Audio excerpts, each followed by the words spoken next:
الكرة من قدام محمد فضل، ضاغط النادي الاهلي، وادي احمد فتحي ممكن يلعب العرضيه، وادي العرضيه جول، في جول جول جول محمد ناجي جدو. محمد ناجي جدو يفتتح التسجيل ويفتتح الاهداف للنادي الاهلي في هذا اللقاء، ولكن الجمله حلوه والضغط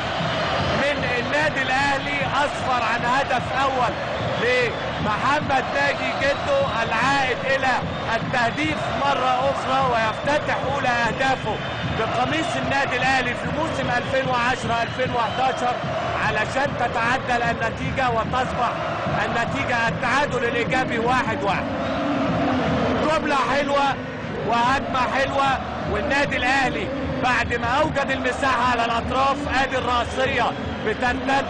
من العارضة، تجد المتابع محمد ناجي جدو علشان ما يلاقيش اي صعوبة علشان يضع الحلم والهدف اللي طالما تمناه واتمناه من كل قلب ان هو يهز الشباك، وبالفعل في الدقيقة 38 محمد